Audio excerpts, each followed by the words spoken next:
Muy buenos días a toda la familia de Fundación Gales, a quienes tienen diagnóstico, a todas las familias que siempre nos acompañan, a los amigos y a todas las personas interesadas en el tema. El día de hoy vamos a hablar nuevamente de salud mental. Ustedes pensarán, pero bueno, ¿por qué otra vez salud mental? A veces nos preocupamos mucho por el tema de la salud física y siempre estamos pensando, me duele acá, estoy sintiendo esto por acá, esto es el lupus, ¿qué voy a hacer? Pero a veces descuidamos muchísimo el tema de la salud mental. Se nos olvida lo importante que es que nosotros nos sintamos bien a nivel mental, que estemos tranquilos y no dejar de lado esa parte que a veces es como que se deja ahí a un ladito, como que no es importante. Entonces nosotros queremos desde Fundación Gales, ustedes siempre saben que le hemos hablado de la importancia de expresar las emociones, de la importancia de buscar ayuda, porque el problema es que cuando nos sentimos mal a nivel emocional o a nivel mental, dejamos que el tiempo pase y ya cuando, digamos, hay una situación muy avanzada, es que recurrimos a buscar ayuda.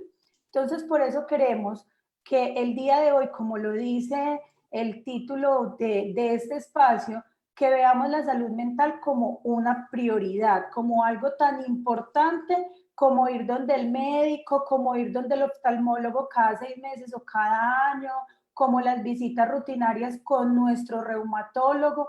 Y para eso tenemos dos invitadas súper especiales, que son la psiquiatra Angélica Aparicio y la psicóloga Mónica Aparicio.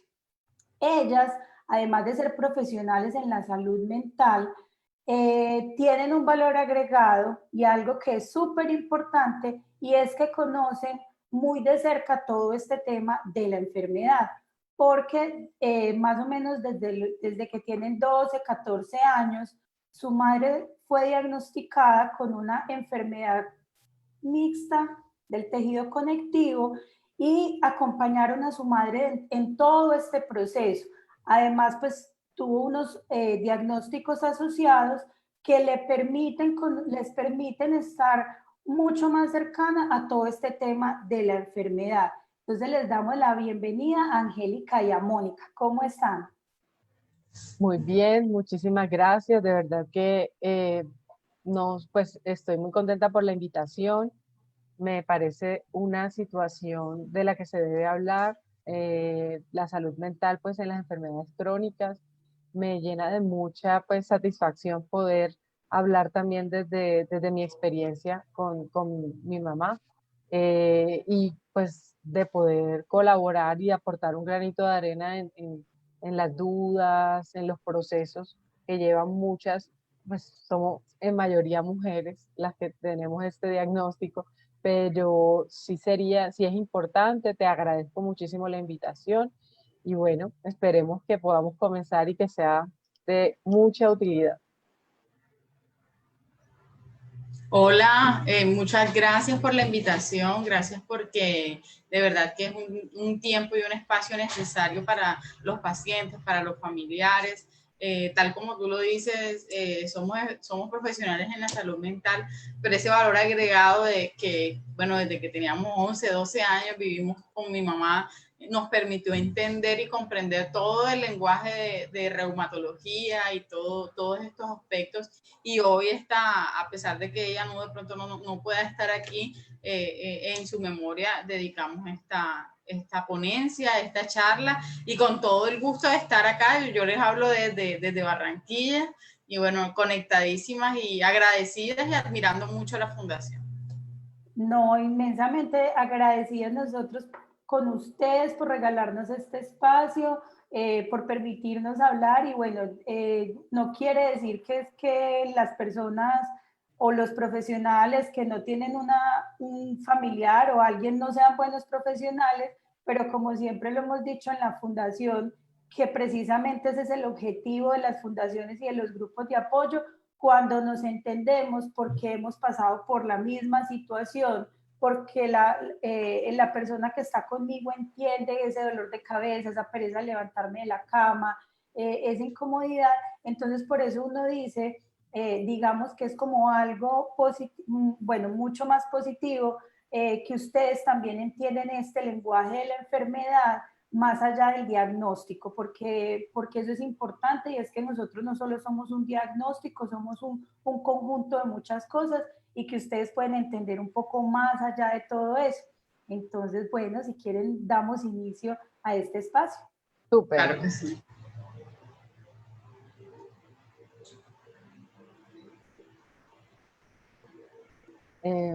Vamos, pues de pronto, tú tenías unas preguntas que de pronto podemos tomar como esas preguntas de base y luego para irlas respondiendo nosotras.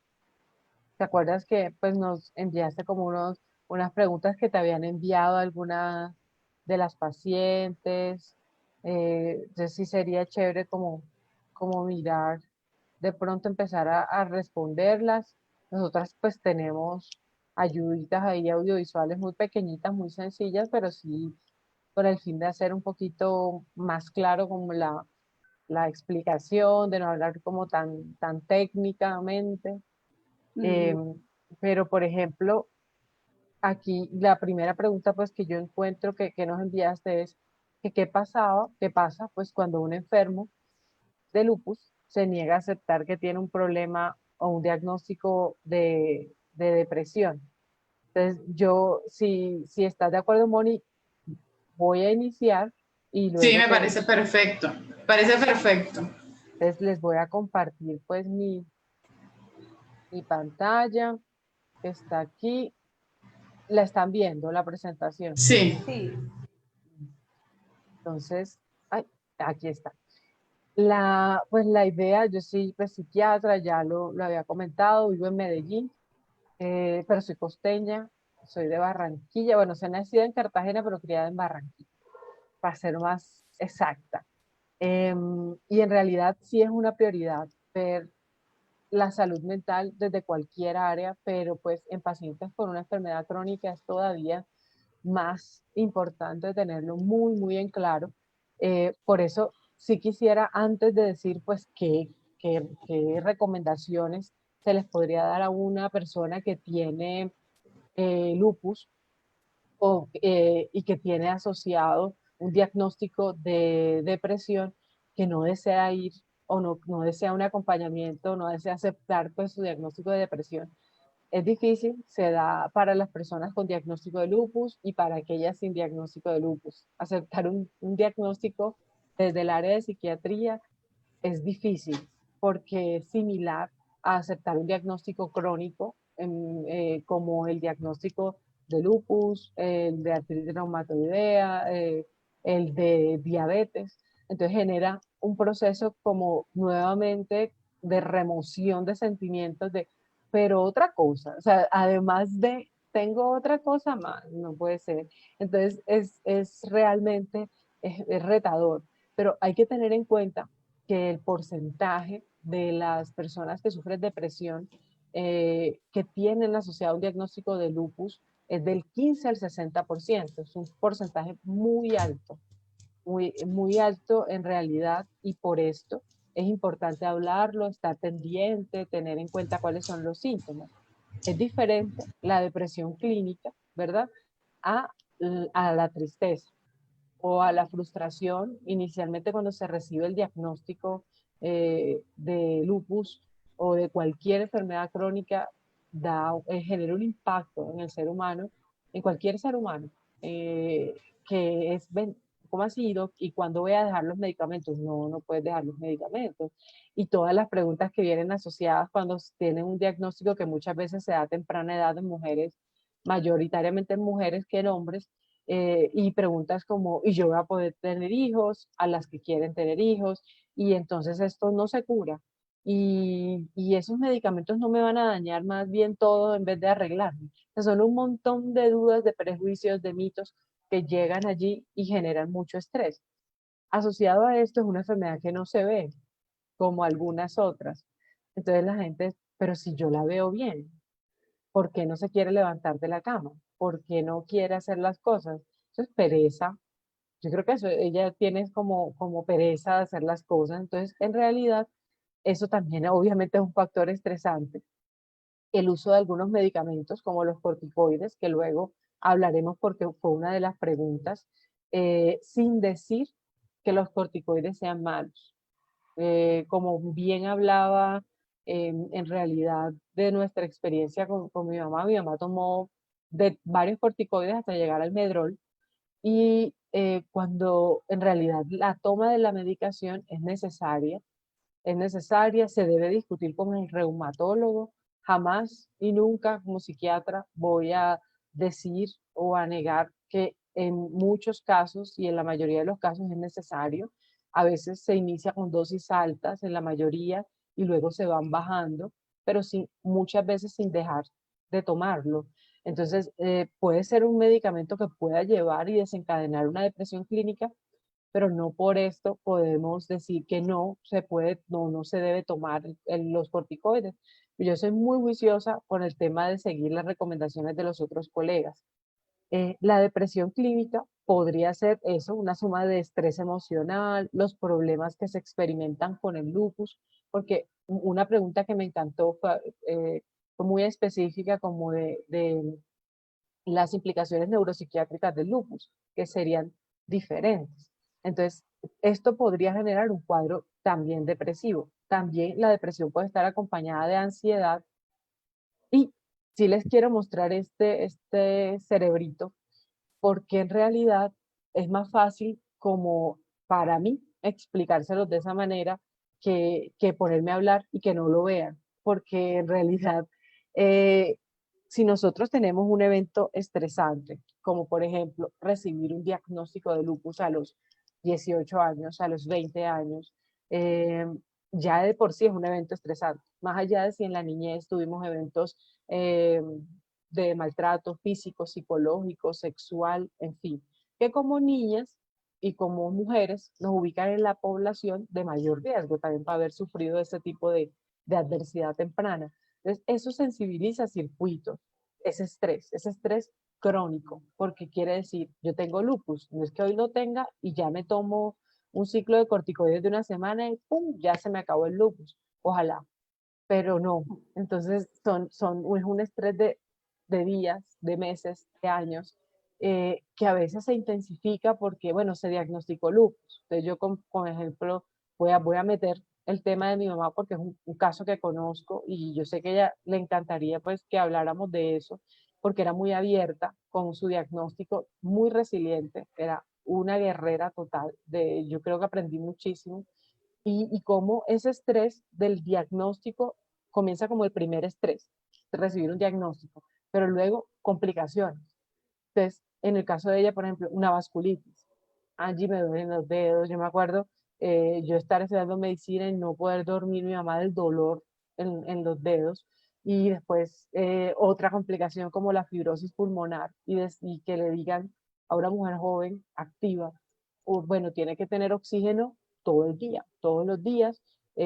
Los pulmones, a veces algunos médicos tenemos dificultades para expresar y muchas veces, seguro las que están escuchando, algunas han sido maltratadas por algunos médicos que no tienen la empatía de decir las cosas de una manera más suave, aunque se digan, no se le oculten al paciente, pero sin dañar.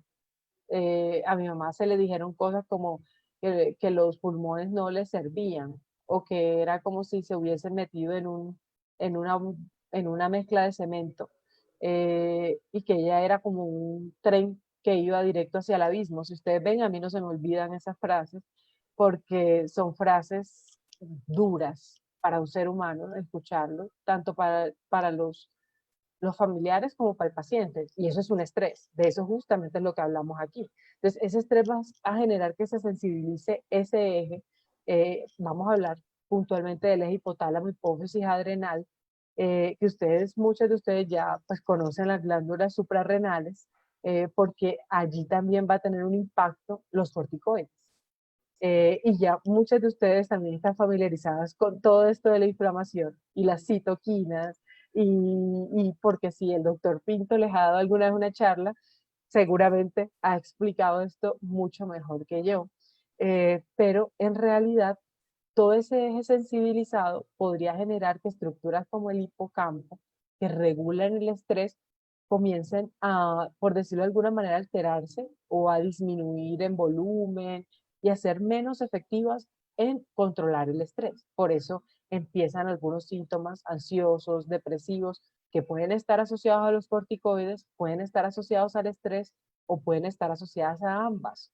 Pueden estar asociados también a vulnerabilidad genética, en caso tal de que una paciente ya tenga antecedentes de depresión, ansiedad, trastorno bipolar, obviamente va a ser más probable que se dé un diagnóstico de psiquiatría, sumado a ese factor de riesgo grande que va a ser un diagnóstico de una enfermedad como es el lupus.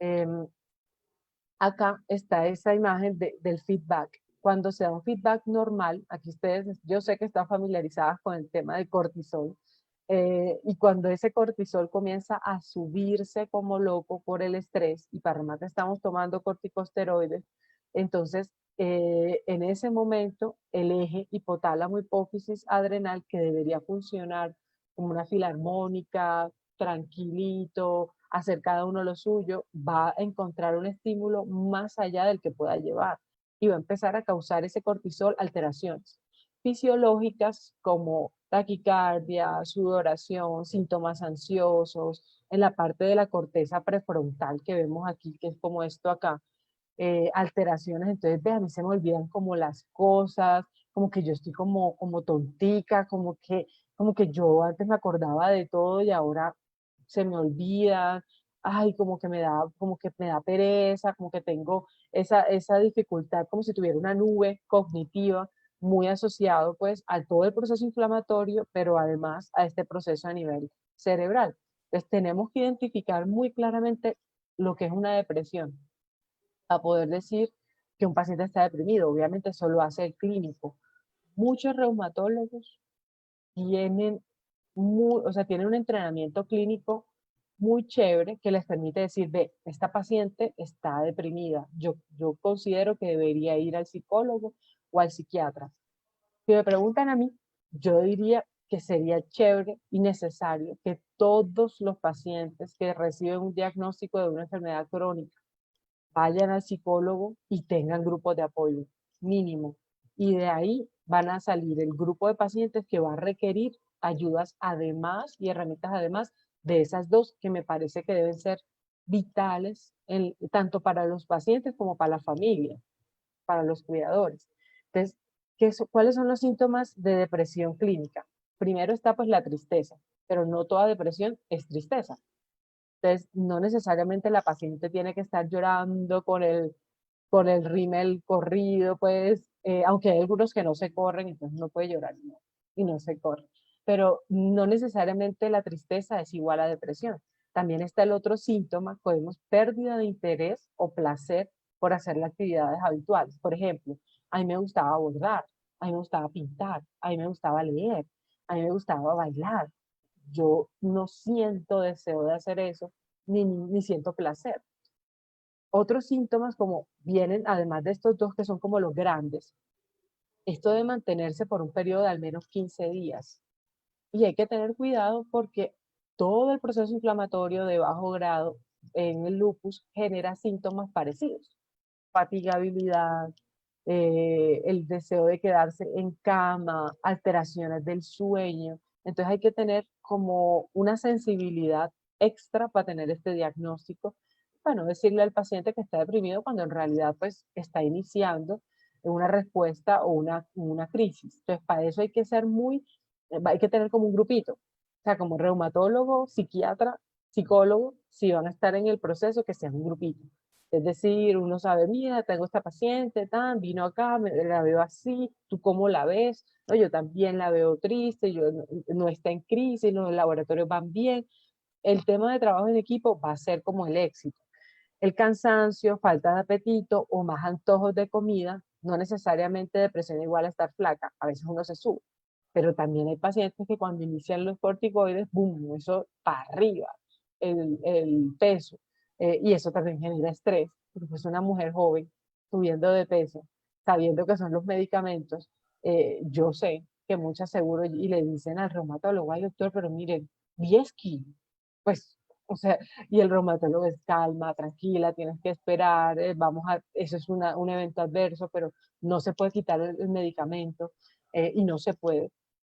Los sentimientos de inutilidad y culpa son también como, ay, ve, mi familia está triste por mi culpa, es que por mi culpa no pueden salir, es que ahora me dio esta crisis, ahora yo no sé si voy a poder tener hijos, entonces mi pareja, o sea, toda esa sensación de echarse la culpa, de decir yo ahora con este lupus, ¿qué voy a hacer?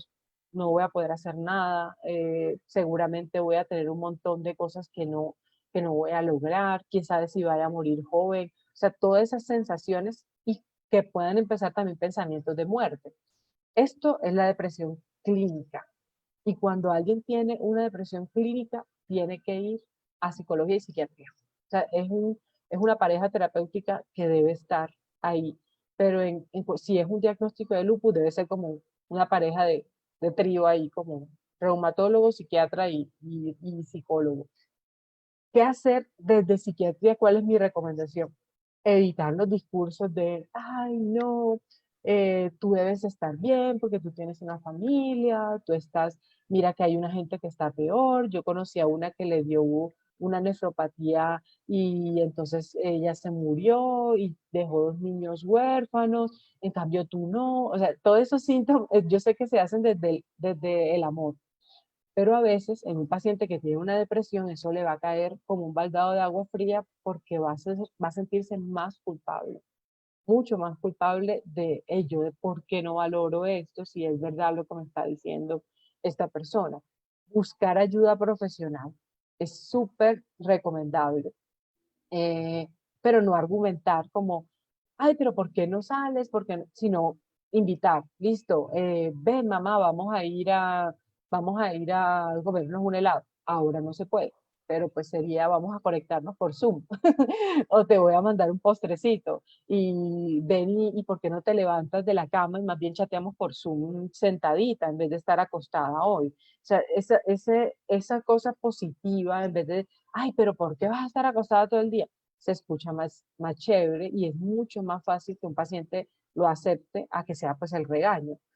En vez de un discurso, darle tu tiempo, la compañía. A veces uno no necesita hablar o que le digan, mira, vamos a solucionar todo, sino escuchar, escuchar qué siente la persona, cuál es su frustración, desde familia, evitar ser impaciente. Yo sé que es difícil, tratar de tener mucha paciencia, porque a veces la persona se puede irritar y como que empujarte, como que no quiero estar sola, ya, y en realidad sí necesita compañía, pero está en realidad aislándose de una manera de pronto inadecuada y eso no hay que tomarlo como a pecho. Démosle su espacio, pero sepamos que es un síntoma, está irritable y está elaborando un duelo que es el duelo de su salud. Ya nunca la vida va a ser igual como era antes porque tiene un diagnóstico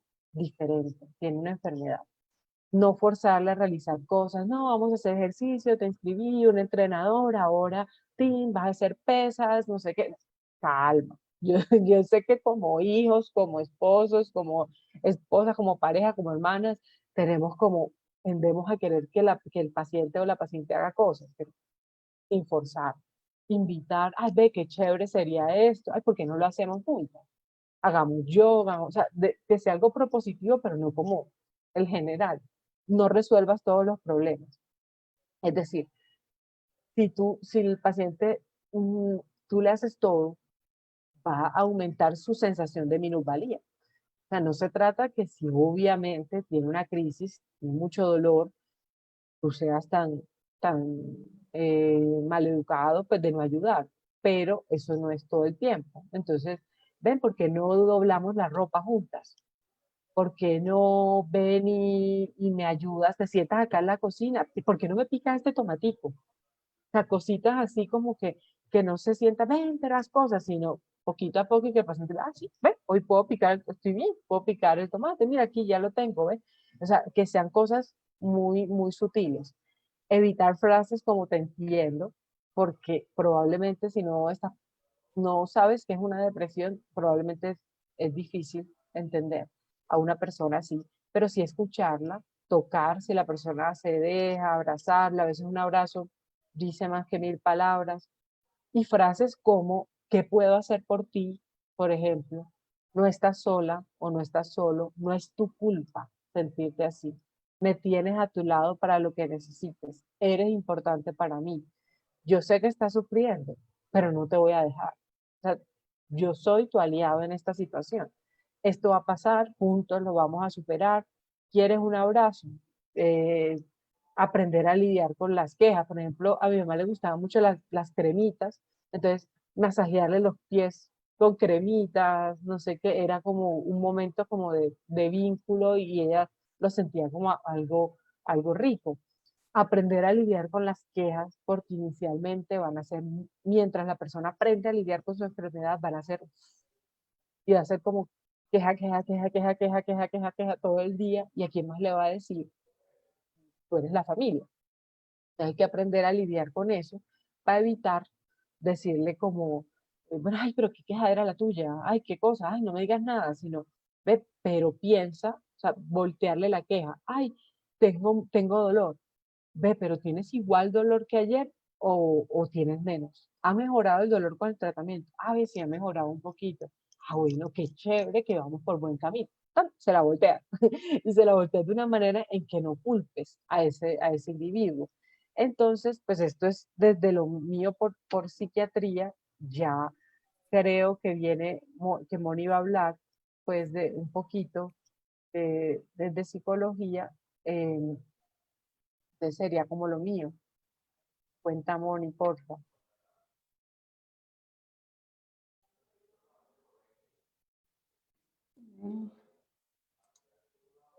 Tienes el micrófono cerrado, Mónica.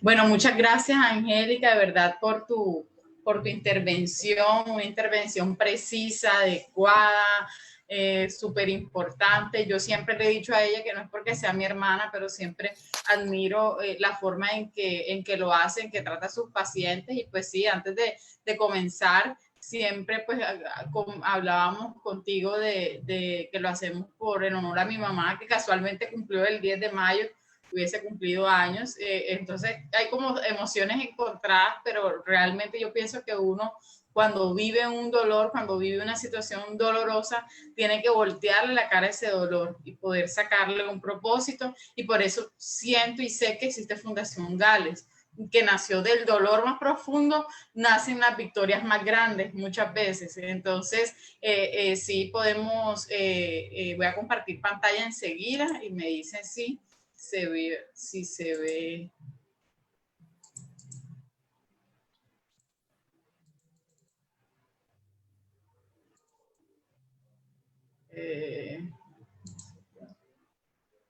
¿Se ve? Sí. Ok. Bueno, de verdad que, bueno, mi hermana, aparte de ser una excelente doctora, es excelente en redes y todo, y esto se lo debemos a ella, doy los créditos, y ella, bueno, explicará el porqué del logo, pero de verdad que me place mucho estar con ustedes. Soy psicóloga, mi enfoque pues es clínico, soy terapeuta, y pues bueno, soy de Barranquilla, Colombia, una ciudad muy amada, y pues bueno, espero también complementar este trabajo que ya Angélica ha venido desarrollando. Que no me pasa. Okay. Bueno, tal como lo comentaba Angélica, todo el sufrimiento o todo el dolor comienza cuando de pronto una persona empieza a tener una sintomatología que le es rara, que no es conocida, que no se alivia con un Dolex, que no se alivia con un acetaminofén, y que pasa de médico en médico, pero bueno, ¿y yo qué tengo?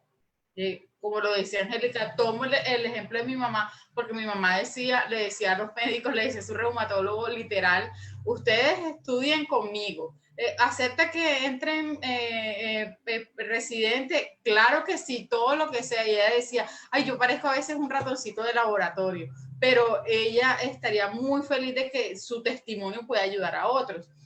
Y parto entonces de ese momento en el que quizás llegas al donde el médico y después de 1000 exámenes te hacen entonces un perfil reumatoideo, te estudian todo el tema, los ANAS, todos los nombres que ya ustedes se deben conocer, y les dicen, señora o señor o joven, usted tiene lupus. Bueno, ¿qué es lupus?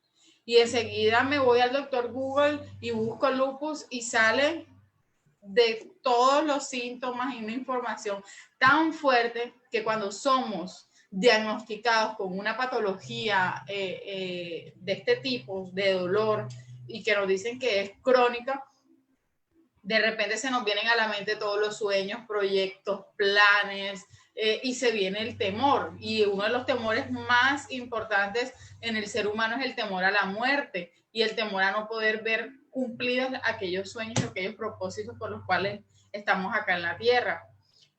Por eso, en lo que se trata de hacer es que la adaptación del paciente sea la más favorable, tanto en el área psicológica como en el área social, en el área física. Por eso se recomienda trabajar, hacer un trabajo junto con psiquiatría y junto con reumatología, junto con tu fisioterapeuta, que te permita poder tener como ir bajo una misma dirección, porque cuando una vez te diagnostican, todas las personas son expertas y te opinan y lo mejor es escuchar una sola voz. También me voy, pero no me acordaba lo del tren, pero sí me acuerdo de el momento cuando diagnosticaron a mi mamá, un médico fue muy brusco, le dijo, usted tiene los pulmones desbaratados. Y de pronto hoy lo puedo nombrar así, pero en ese momento eso impactó y eso fue, yo pienso que eso afecta, porque no es la manera como se debe abordar este tipo de patologías. Sin embargo, como lo dice mi hermana, y tenemos una tía muy especial que nos está escuchando en Cali y que vivió de cerca todo esto, que la acompañó en las hospitalizaciones, que mejor dicho fue su amiga incondicional. Y no es de pronto la manera como, pero al final, sea cual sea la forma, así nos pongan dibujitos, así nos pongan lazos y así nos pongan, no aceptamos. ¿Por qué? Porque no queremos adaptarnos a decir que voy a tener que cambiar toda mi vida por un diagnóstico. En cuanto a las emociones y el lupus, es saber de que a veces hay unos mitos que te pueden hacer sentir más culpable, y es decirte, no, es que por este problema emocional tuyo te dio lupus. Entonces, eso quiere decir que yo misma me causé este lupus. No. Es importante saber que las emociones juegan un papel decisivo en las patologías crónicas. Sin embargo, estas pueden disparar o pueden activar ciertas emociones que van a empeorar la enfermedad, más no van a ser en sí la génesis de la patología. Entonces, por eso es muy importante en todo este tema de emociones y lupus, es poder reconocer las emociones, es ponerle nombre a las emociones, es saber cómo nos estamos sintiendo para poder saber qué es lo que vamos a controlar. Mi hermana decía algo muy importante y era el tema de acudir al servicio de psiquiatría, de acudir al servicio de reumatología, acudir a psicología, con el fin de que se pueda tener una mejor calidad de vida, que se pueda tener una mayor aceptación, porque nosotros como seres humanos tenemos unos procesos básicos que es la asimilación, la acomodación y el aprendizaje. Entonces, primero nosotros asimilamos un estímulo o una noticia que nos dan, luego eso se tiene que acomodar o reestructurar en nuestro sistema de creencias y luego nosotros entonces tenemos una conducta. Entonces, sí es bien sabido por todos que las emociones negativas influyen de manera, valga la redundancia, negativa en toda la sintomatología de cualquier tipo de enfermedad. El lupus puede activarse de muchas maneras. Por ejemplo, por el estrés emocional o físico, la muerte de un ser querido, la pérdida del trabajo, la mudanza, una operación. Ahora, por ejemplo, en esta época de pandemia, yo sé que muchos de ustedes pueden estar pensando, ¿y yo cómo voy a hacer con mi tratamiento? ¿Y yo cómo voy a hacer si es que, listo, me dan la cita con el reumatólogo, una teleconsulta, pero es que a mí me está doliendo X parte de mi cuerpo y yo quiero que me revisen y por el celular no me pueden revisar? ¿Cómo hago? Me preocupa porque tenía un procedimiento pendiente, me preocupa porque quizás no puedo acceder al servicio de salud porque no todos están brindando la atención. Entonces, esto puede generar un mayor estrés y una complicación en la patología. Además, cuando respondemos a los estímulos de la vida diaria con emociones negativas persistentes, nos llevan a depresión y ansiedad. O sea, en todo este proceso de aparición del lupus, de manejo, de intervención psicoterapéutica, lo que más se hace es que el paciente pueda reconocer sus emociones negativas y no se pueda sentir culpable con ellas, sino que las pueda vivir, pero también gestionarlas de la mejor manera para evitar unas futuras recaídas. La intervención psicológica, lo que nosotros realmente hacemos como psicólogos en todo el equipo de trabajo es llevar a cabo la terapia cognitivo-conductual, que es la que más tiene evidencia en los tratamientos de lupus y de otras enfermedades crónicas. La expresión emocional escrita, siempre le digo a mis pacientes, escribe un diario y anota cómo te sientes. ¿Por qué te sientes así? Porque hay algo que se llaman los pensamientos automáticos. Entonces, ¿por qué viene ese pensamiento a tu mente? Si listo, tienes una depresión, por lo menos, y estás siendo medicada pero bueno, ¿qué está pasando con esos sentimientos? Nosotros tenemos, lo que tenemos son agendas de mi mamá diarios. Escribía literal, hoy me siento así, así, así, y escribir y darte cuenta qué es lo que estás sintiendo permite también que tú puedas expresarlo a tu familia. Entrenamiento en atención plena, en el aquí, en el ahora, con todo el tema de la respiración, de la relajación, de poder meditar, de poder orar, de poder unirnos a una creencia y unirnos a algo que nos agarre con la vida, pero que nos permita disfrutar de esos pequeños instantes. Esta mañana me levantaba muy temprano, demasiado para ser sábado, y me colocaba a hacer unos mandalas. Entonces ya como que comencé y miraba los colores y yo decía como que falta bastante, pero es en ese momento en el que uno dice, bueno, no me voy a concentrar y lo que comencé lo voy a terminar. Pero como decía Angélica, es duro porque es ir perdiendo ciertas cosas, o sea, con mucho respeto lo hago, pero nombro a una tía que tenemos en Cali que amamos muchísimo y que es una tremenda valiente, y ella nos está escuchando en este momento, nos está viendo, y ella es una tremenda modista, es una diseñadora total, y ha tenido que suspender su trabajo y eso genera dolor y eso genera tristeza. Pero yo sé que quizás más adelante sí, que pueda mejorar o va a poder ir poco a poco como tomando esos trabajos que dejaron a un lado. Y es importante la psicoeducación, la psicoterapia. La psicoeducación, ¿para qué? Para que el paciente, no solo el paciente, sino que toda la familia sepa lo que está sucediendo. Les hablo desde mi experiencia. Yo tenía 11 años y mi hermana 12 años cuando a mi mamá le diagnosticaron artritis reumatoidea.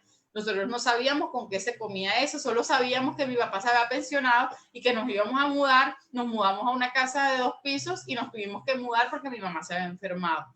No sabíamos más nada, no sabíamos qué era lo que pasaba. Es diferente la psicoeducación que se le puede dar a un niño, pero en el caso de los adultos es importante que nosotros podamos darle información concreta. Si la familia, si tú como familiar no estás recibiendo una información plena, una información concreta de la enfermedad de tu familiar, de la enfermedad de tu mamá, de tu papá o de tu hermano o de ti mismo, solicítala o vincúlate con fundaciones como esta. Está la Fundación Gales, en donde te puedes vincular, en donde vas a darte cuenta que no estás solo y que tienes un grupo que te puede apoyar. La parte de reestructuración cognitiva para la gestión de las emociones es todo lo relacionado a poder cambiar, no cambiar los planes, sino modificarlos.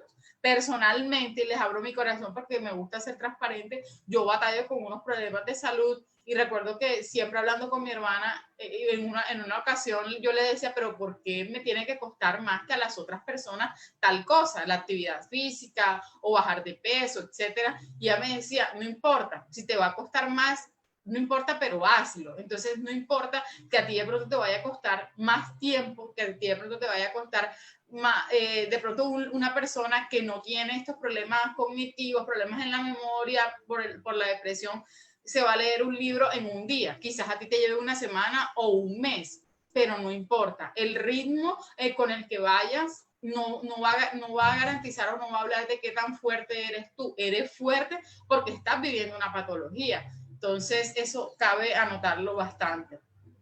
Se trabaja bastante en áreas como el abordaje del deterioro del rol social. Ya no puedo salir como antes, ya no puedo asistir a reuniones sociales. Bueno, ahora con la pandemia las reuniones son por Zoom, pero de todas formas me da sueño, me siento fatigada, me siento cansada, me da rabia sentirme así porque no es lo que tenía presupuestado. Los estilos de afrontamiento juegan un papel muy importante porque estos son los que van a hablar de cómo nosotros vamos a enfrentar la patología. Entonces, si nuestros modelos o nuestros estilos de afrontamiento son débiles, nuestra adaptación va a ser débil. Entonces, lo más indicado es poder buscar ayuda profesional, buscar ayuda por psicoterapia para poder obtener las herramientas necesarias para enfrentar a esta tremenda batalla que se llama lupus.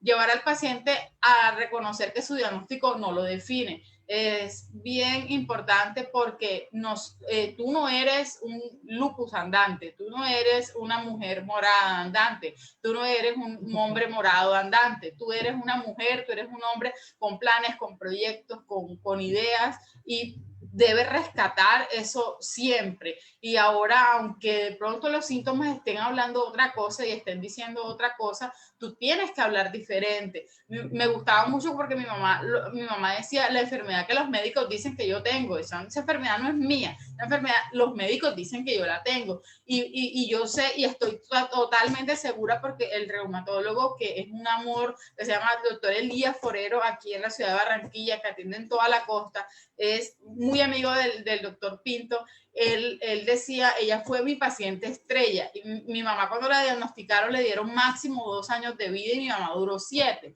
Eso no duró los 7 años porque sí, duró los 7 años porque se agarró a la vida, pero se agarró muchísimo a Dios, pero se agarró a todas las necesidades y a todo ese deseo de seguir viviendo y de seguir viendo muchas cosas. Entonces te invito en este día que te puedas agarrar a todas esas cosas y que no permitas así el lupus venga con toda la fuerza, tú también vengas con una fuerza más grande para poder enfrentar este gigante que se llama lupus.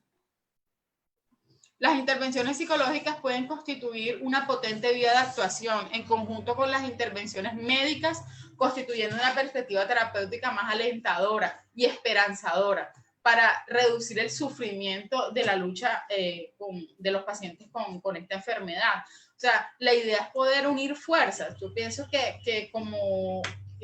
y sé que en algún momento debe ser así. Muchos de ustedes de pronto, no, pero es que mi psicóloga me dice esto, pero el psiquiatra me dice aquello y el reumatólogo me dice, no, la idea es que podamos estar sincronizados bajo el mismo fin, que es mejorar. Todas estas alternativas influyen positivamente en la calidad de vida, la ansiedad, la imagen corporal, el manejo de las emociones, de la enfermedad, del dolor.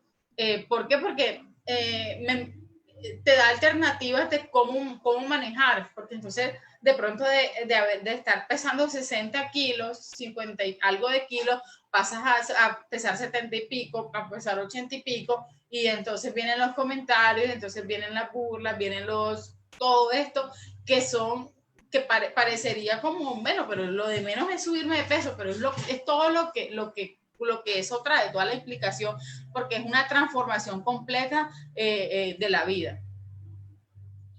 Las recomendaciones, aquí les puse algunas. La actividad regular, física regular y la meditación estimulan la producción de sustancias del cerebro que contrarrestan las emociones y pensamientos negativos.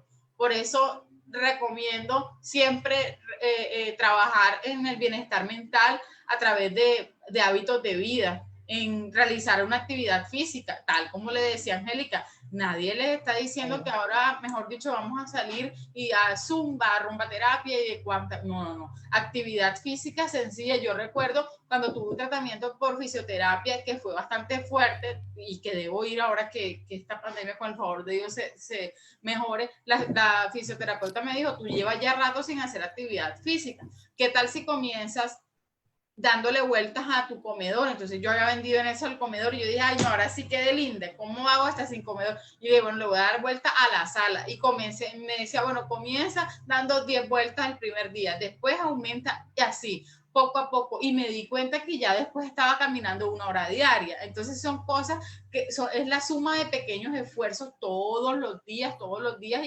y que va a garantizar. Y ejercicio no es trapear, ejercicio no es barrer, o ejercicio no es esforzarnos todo y durar 1 hora, 2 horas haciendo y después al día siguiente amanecer exhaustos, ¿no? Sino ir poco a poco y lo que nos guste. A mí por lo menos no me gustan las pesas, no me gustan ciertas cosas, pero sí me gusta quizás la natación o quizás uno irse por el lado que le guste a uno. Incorporar la meditación, visualización, oración o relajación como un hábito diario. No, la meditación, como decía mi mamá, no es solamente el ting, no, la meditación es poder encontrarnos con nosotros mismos. Nosotros, ayer estaba, a propósito, en una charla a la que fui invitada en un colegio de Bolivia y estábamos hablando sobre maltrato infantil. Y estaban preguntando algo sobre un niño de 3 años. Y siempre cuando, en el caso de los niños, se recomienda tener el rincón de la calma. Entonces, en tenerle cositas que lo puedan relajar. Y yo digo, esto también es para los adultos. Yo hice un rincón de la calma en mi casa, porque un espacio en el que tú puedas tener un cojín, un tapete, algo en el que tú te puedas sentir tu espacio, en el que tengas tu momento y quieras llorar, métete ahí, llora y vive tu momento. ¿Quieres orar? Métete y ora. ¿Quieres meditar con la lectura de un libro? Todo lo que a ti te conecte con el momento. Realiza actividades recreativas que te interesen, escuchar música, cantar, reunirte con los amigos, ir al cine. Es muy importante, familiar, que me escuchan. Y si de pronto esta grabación va a llegar a otras personas, familiares, es bien importante saber que la vida no solamente le debe cambiar al paciente, la vida le debe cambiar a toda la familia. Y los planes deben ir acorde a lo que pueda hacer el paciente. Si tú tienes un paciente con lupus en tu casa, no se te ocurra decir, vamos a armar el paseo de hoy, ya sabiendo que está mal, está con una sintomatología. Trata de armar, aún nosotros armábamos plan y armábamos fiesta y todo, aún dentro de un cuarto de una clínica. Entonces es poder habituar, ver esa situación difícil, pero poder concentrarnos bastante en cómo poder ser empáticos y poder decir, ven, vamos a hacer esto que le gusta hacer a esta persona. Y aquí hago un comercial y le digo a mi tía que, bueno, ella vive en Cali, que me enseña a tejer, siempre he querido hacerlo. ¿Qué y cómo comemos son fundamentales para la salud física y mental? Por eso es importante que te alimentes saludablemente, disfrutando lo que comes. Esto es súper fundamental. Evitar el alcohol y el cigarrillo y realizar tratamiento multidisciplinario. Y bueno, los invito a que me sigan en @psicóloga en casa o en Instagram o en Facebook como PS Mónica Aparicio Zambrano. Les doy muchísimas gracias por la invitación y bueno, el privilegio, créeme que este día nunca lo olvidaré y el privilegio es mío por estar aquí. No, a ustedes muchísimas gracias por haber aceptado pues la invitación a este espacio. Hay comentarios muy positivos en la página de Facebook del espacio de lo que se ha venido hablando el día de hoy. Y ya nosotros pues días atrás habíamos hecho algunas preguntas que las personas pues nos fueron haciendo en las diferentes redes sociales. Y bueno, empecemos con esas preguntas y después te hago un par de preguntitas de las que hay acá. Listo. Quiero hacer una aclaración y hay algunas preguntas que las están haciendo como muy del caso a caso.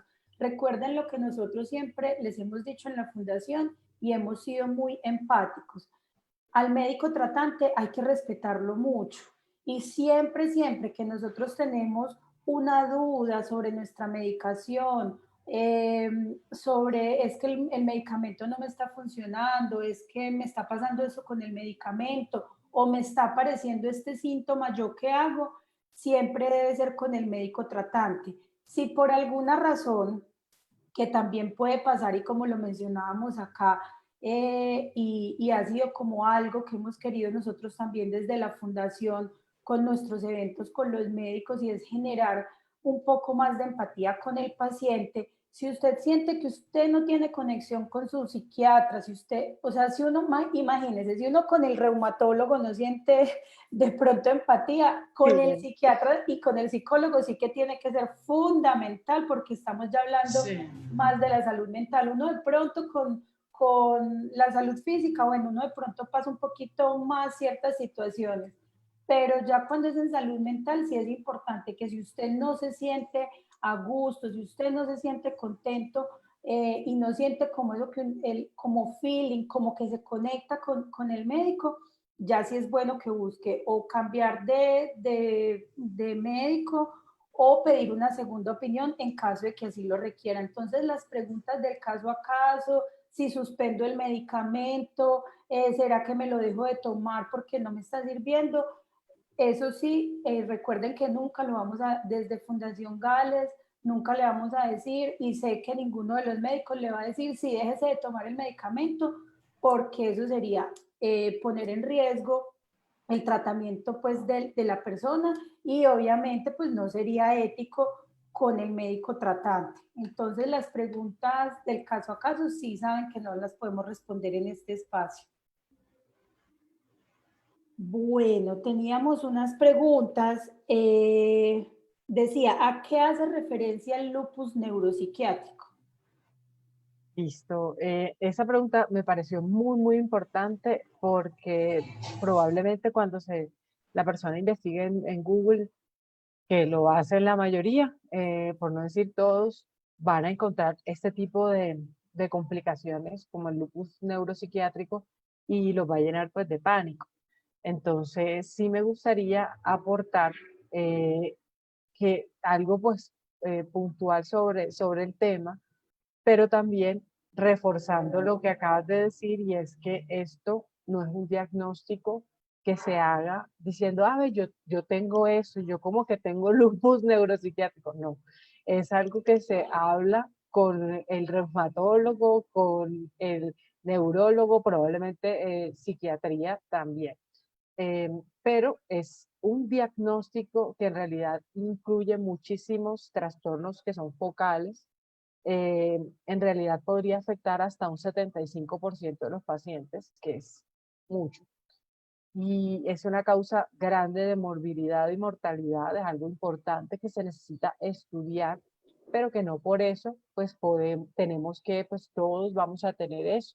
No lo quiere decir. Es necesario tenerlo en cuenta y seguramente el reumatólogo de ustedes en sus controles les pregunta cosas que van ligadas a mirar sobre todo la parte cognitiva, en fin. Todo esto obviamente se debe a la producción de anticuerpos eh, y podría generarse complicaciones vasculopáticas y las citoquinas podrían alterar algunas funciones, ya sea pues sobre todo cognitivas o puntuales neurológicas, como es el hecho de la presencia, por ejemplo, de convulsiones.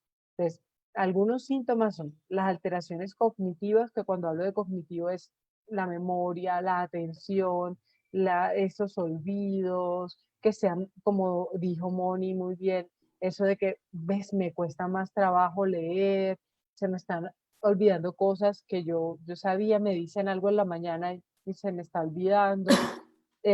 los trastornos de ánimo, cefalea, síntomas ya como convulsiones, neuropatías, esos dolores que son como que quemantes o como si se le durmieran a uno los brazos, las piernas, ansiedad y psicosis. Entonces vemos aquí que muchos de los trastornos son síntomas psiquiátricos. Por eso se deben tener en cuenta, y yo creo que psiquiatría pues así debe hacer parte pues de los profesionales que ven el equipo multidisciplinario que ve a alguien con lupus, incluyendo, si es posible, pues el fisiatra, el deportólogo, el nutriólogo, o sea, son un montón de gente que todos desde su área quieren lo mejor pues para el paciente. La prevalencia en realidad del resto de síntomas es menor, o sea que estos que acabé de nombrar son como los que llevan la batuta. Pero tenemos que tener en cuenta que o sea, el lupus neuropsiquiátrico podría causar depresión, podría causar ansiedad, podría causar psicosis, eh, como puede tener estas manifestaciones, pero no necesariamente pues toda depresión se deba a esto o toda psicosis se deba a esto. Podría deberse a la suma de varios factores, incluyendo la toma pues de algunos medicamentos, pero que esos efectos resuelven al uno tratar al paciente, sin llegar a pasar, y eso pasa en todas las especialidades.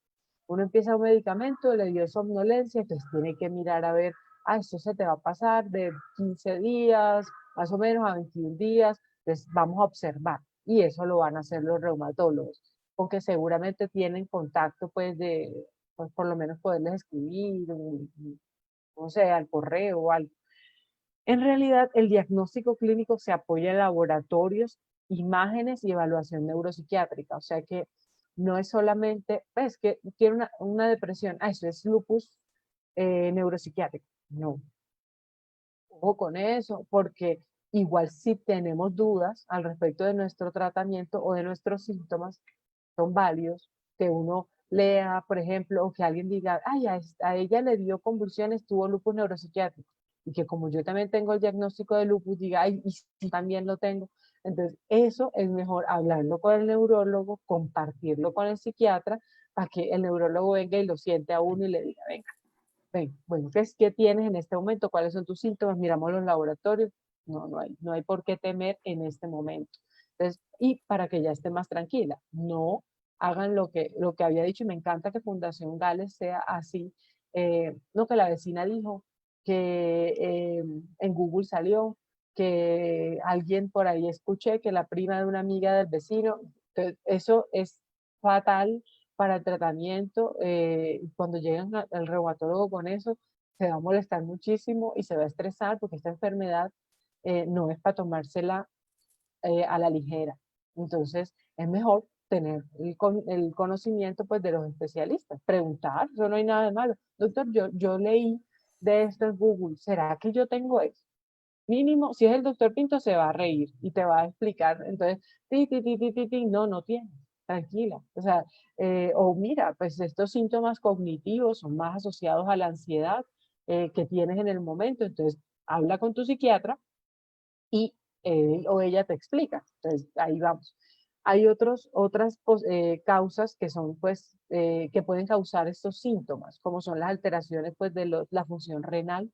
Si la persona ya tiene una alteración renal, si tiene hay que descartar que haya un proceso del sistema nervioso central, además pues, del lupus, que hay una púrpura, en fin, o sea, un montón de cosas, incluyendo la psicosis esteroidea, que también habría que descartarlo.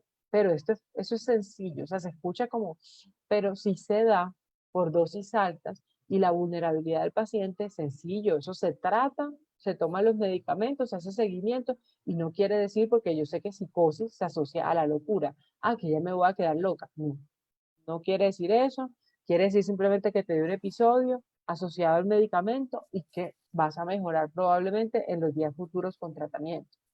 Los pacientes se requiere hacer resonancia magnética para poder mirar, sobre todo pues estudios muy específicos para poder mirar cómo está ese cerebro y si hay áreas que están más afectadas.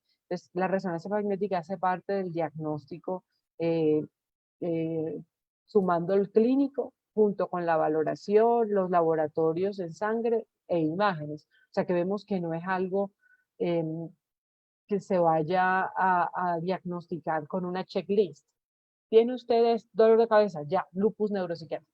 Yo sé que da miedo, porque al ver todas esas complicaciones, pues, me puede dar a mí, pero pues no necesariamente. Por eso siempre comunicación, y si tengo dudas, llevo mi libretita de preguntas al médico, a mí me la llevan. Tengo la lista de preguntas, sí, y ya uno sabe, no, mira esto, por esto, y si hay algo que uno se le escapó, ya bueno, dale, ven, lo de la memoria, vamos a mandarte unas pruebas neuropsicológicas, voy a mandar una notica al psiquiatra para que tenga en cuenta eso y me diga a ver qué piensa, en fin. Entonces, en realidad es una enfermedad o algo como más difícil de diagnosticar que el lupus primario. Podría darse incluso las manifestaciones antes del diagnóstico, es decir, que se den unas manifestaciones como las que hablamos, convulsiones, depresión, psicosis, y luego se diagnostique el lupus. Yo tuve una paciente así en el mental. Entonces sí se puede de pronto, y esto hay que tenerlo pues muy en cuenta. Obviamente ahí es inmediatamente remisión a un centro de mayor complejidad. El jefe siempre va a ser pues el reumatólogo y nosotros los demás pues los asesores de él o ella, el reumatólogo o reumatóloga. ¿Qué son esas funciones ejecutivas? Lo cognitivo, la doctora todo el tiempo hablando de lo cognitivo, ¿y qué es eso? El tema de lo cognitivo, además de la atención, la memoria, ya, incluye otro tipo de cosas como la inhibición. Mi mamá está como toda desinhibida, como toda, por ejemplo, coqueta o irritable, o, está hablando mucho, eh, o está como muy perseverante, que es una palabra que nosotros usamos en un síntoma, repite y repite y repite y repite, o la toma de decisiones. ¿Qué quieres? ¿Vamos a tal parte? Vamos a tal parte. Ay, no sé. Pero bueno, vamos a decidir, vamos a tomar una decisión. Toda nuestra vida son decisiones.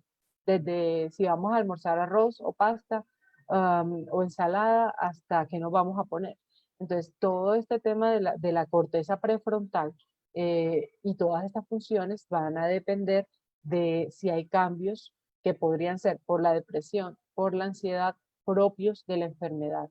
Entonces, y justamente la medicación allí va a tener un impacto muy, muy bueno. Bueno, yo me estoy adelantando a una pregunta. Entonces voy a parar Sí. y Bueno, frente al tema de salud mental, hay muchas preguntas asociadas a los medicamentos, porque entonces a veces y de pronto ahorita lo mencionaba la, la doctora Moni, Angélica, ah, cuando hablaba se me olvidó ahorita el nombre, de la prednisolona del y medrol. del medrol, exacto. Entonces siempre la pregunta ¿es verdad que afecta? Entonces frente a eso tenemos un par de preguntas. Hay una que habla sobre las altas dosis de corticoides provocan deficiencias mentales y hay una, pues me pareció particular en el momento en que la hicieron, porque yo nunca lo había escuchado, pero lo que hemos venido siendo como muy repetitivas en este espacio es lo que nos dice el otro y lo que escuchamos en el otro, a veces sin ninguna evidencia científica, sino porque lo leí por ahí, lo escuché, me lo dijo la vecina. No sabemos de dónde salió su pregunta, pero ella preguntaba cómo afecta el omeprazol a nivel mental. Y ella hizo referencia, pues porque obviamente le preguntamos como, bueno, ¿cómo así que cómo afecta? Ella dice, no, es que me dijeron que el omeprazol afectaba a nivel mental. Entonces, de pronto, ¿qué tanto pueden afectar realmente los medicamentos que nosotros usamos a nivel mental? Listo, me parece excelente esa pregunta. Ya la del omeprazol la había escuchado, pero pues la idea es justamente de desmontar. Ay, vamos a desmontar esos mitos, ¿verdad? Que a veces se dan como en las personas y que pues tiene un sentido y es pues justamente el temor y el desconocimiento en ocasiones de lo que ocurre. Entonces, medicamentos y salud mental. Lo de los corticoides en altas dosis están asociados a síntomas. Sí. No me gusta el término de deficiencias mentales porque pues no son deficiencias, son síntomas, son síndromes, son enfermedades, pero no son deficiencias. Nunca es como pues no es una discapacidad tener una depresión o un trastorno bipolar o una esquizofrenia. eh, Son enfermedades, como ustedes bien lo saben, crónicas, que nos sale la lotería, pues el número nos salió y ya. Probablemente algunos son el primer caso. Entonces, pues, pero no hay antecedentes, seguro que los médicos les preguntan y ustedes no, nadie. Entonces, pero de verdad, abuelas, tías, primas, no, nadie. Y ustedes son el primer caso. Entonces, en los corticoides sí, se asocian a síntomas depresivos, ansiosos, podría asociarse a síntomas maníacos, es decir, la manía es un aumento de la energía, disminución del sueño, hablar mucho, hablar muy rápido, hacer cosas como que antes yo no hacía porque sentía que de pronto eran peligrosas, por ejemplo, incurrir en deudas, salir a bailar, estar hipersexual, coqueta, como muy animadita o muy irritable. Son síntomas de la manía. Eh, y la psicosis. O sea, como tal, se relacionan con esos síntomas o con esos episodios mentales. Si ocurre, tienen manejo. Es decir, yo hablaba al comienzo del impacto de los corticosteroides en el eje hipotálamo, hipófisis, adrenal, y como muchas necesitan dosis altas por un tiempo largo y es necesario para la vida, para el pronóstico a largo plazo, para evitar que se den complicaciones, el reumatólogo las manda en esa dosis. Entonces, por protocolo, por lo que la evidencia científica ha demostrado que es lo mejor para tratar a los pacientes con lupus en ese momento, por ejemplo, de su enfermedad. Pero se pueden tratar, es decir, el tratamiento no va a ser que el psiquiatra o la psiquiatra te diga, espero yo, quitemos los corticoides. El médico que te diga eso, huye, huye rápidamente de ahí porque no es una persona que tiene pues un bagaje científico que le permita dar ese consejo, un consejo muy arriesgado en donde podría poner en riesgo tu vida. Entonces sí, hay situaciones que se pueden asociar con eso, pero tienen manejo, incluso el episodio psicótico, que es el al que todos le tienen miedo. Es probable que haya más vulnerabilidad en estas personas que en las que no desarrollan este tipo de síntomas, es decir, antecedentes familiares o que haya tenido una enfermedad previa, que sea de un diagnóstico de trastorno bipolar o haya tenido episodios depresivos antes, en fin, pero si se dan los síntomas, se tratan y no quiere decir, no, es que claro, ese médico es malo porque me mandó corticoides. Es que por ahora, además de algunos otros medicamentos que ustedes se lo saben más que yo, eso es lo que hay. Por ahora es lo que hay en realidad y es lo que ha demostrado eficacia con buena tolerabilidad. Obviamente no son perfectos, no son perfectos como ningún medicamento. Si nosotros nos ponemos a ver los antiinflamatorios, que también los mandan los AINES, el ibuprofeno, el naproxeno, que de pronto se les tiene menos miedo, también están asociados a situaciones como de ansiedad, sobre todo. Entonces, cuando, por ejemplo, abusamos por el dolor, AINES, el medicamento, el doctor me mandó tantos, pero yo tengo dolor, me tomo otro analgésico. Eso puede pasar y también tiene implicaciones en la parte de salud mental. El omeprazol, que es algo que incluso ya lo había escuchado, pero, pero me gusta la pregunta porque sé que muchas de ustedes toman algún tipo de protector gástrico y porque toman varios medicamentos, no se toman pues, la pastillita, sino varios. Entonces, les mandan el protector gástrico en algunas ocasiones. Entonces, es un mito. Tenemos que tenerlo claro. El omeprazol no va a acabar con la salud mental de nadie. Eh, lo que pasa es que hubo una sacada de contexto de unos datos que se tenían por un autor. No todas las personas, pues médicos y eso, los motiva el beneficio del paciente, no sé qué, sino que a algunos los motiva la fama, los motiva que los conozcan, y hablar este tipo de cosas les da fama, porque ¿qué es más común que decirle a los pacientes: los medicamentos son malos, no los tomes? Por lo menos mis pacientes, muchos lo celebrarían. O sea, eso es lo más fácil, que convencer al paciente de: no, no son malos, son necesarios, es una herramienta, pilas, no los puedes dejar. Entonces, en realidad, fue una sacada de contexto, se relacionó el omeprazol con problemas cognitivos tan graves como la demencia. Y eso obviamente fue un boom, se volvió viral la noticia y creó pánico. Pánico, pánico. O sea, el montón de personas que toman omeprazol. Entonces, pero ¿cómo así que eso produce demencia? No hay ningún, o sea, ahí tenemos que tener un concepto de investigación como claro. Que algo se relacione no quiere decir que A cause a B. Es decir, que yo haya comido mantequilla en la mañana con pan no quiere decir que si me duele la cabeza en la tarde fue la mantequilla con pan, por ejemplo. O sea, puede ser que en realidad no es la causa de eso. Entonces, no tiene nada que ver y no afectaría la salud mental. Y lo que ya habían dicho, pero yo lo había colocado: siempre que hay dudas, consultar al médico tratante que mandó el medicamento. No o evitar de pronto con otro. Si puede ser con otro, ojalá sea con otro médico, un especialista, pero siempre consultarlo.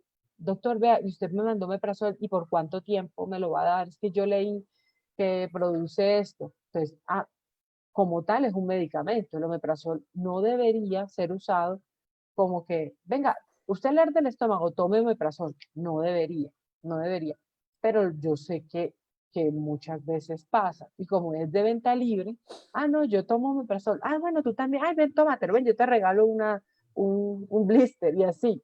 Y así pasa, y de pronto uno dice: ve, ¿y a ti quién te mandó omeprazol? No, doctor, es que yo fui y no sé quiéncita está tomando y me lo dio. Es un medicamento, requiere controles periódicos, porque sí se ha asociado con alteraciones hepáticas del hígado. Entonces, es un medicamento que requiere controles, y por eso ustedes les mandan exámenes periódicamente. Tranquilos, que sus reumatólogos esto lo tienen claro, que no les van a dejar un medicamento que les dañe. Y pues siempre yo soy muy insistente en esto: pon de tu parte. A mí esa frase me estresa, porque le genera mucha culpa a muchas personas y a muchos pacientes. Entonces, le dirías esto a alguien que no puede caminar: pon de tu parte, camina, quédate ahí una caminadita. No, nadie.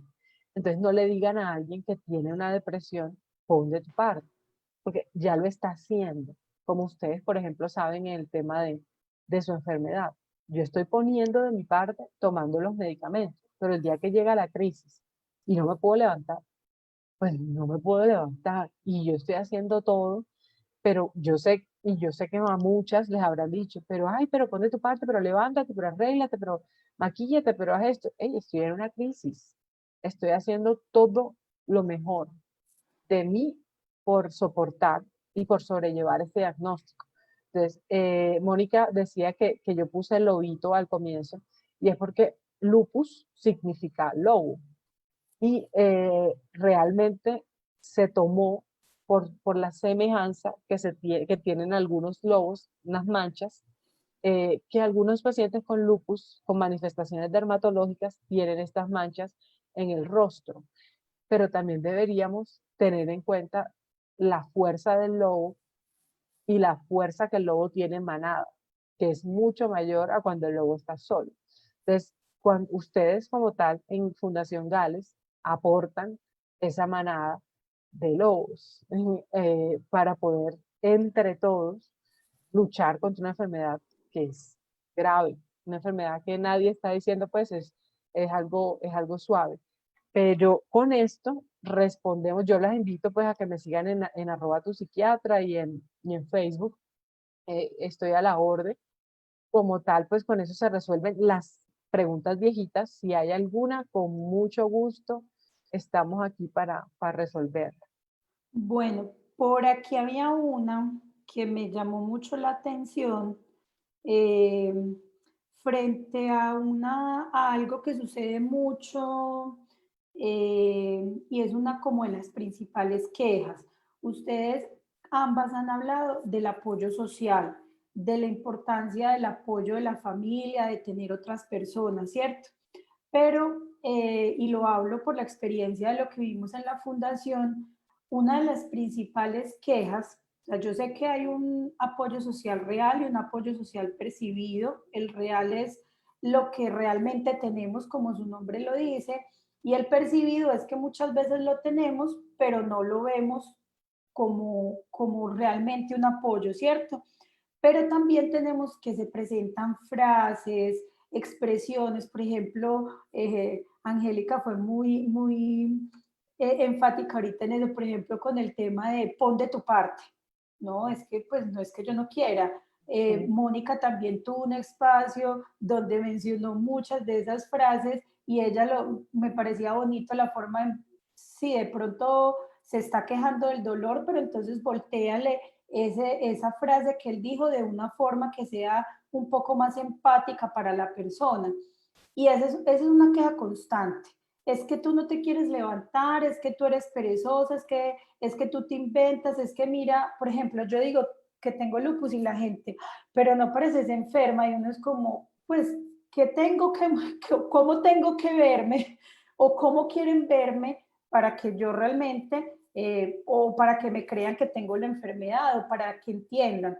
Entonces dice, ¿cómo concientizar a la familia? La pregunta. Bueno, ¿Cómo sí, llegar a la familia, a los amigos? Ahorita ustedes también hacían, y eso yo siempre aprovecho los espacios para hacerle mención, porque a veces desde la buena fe hacemos ciertos comentarios.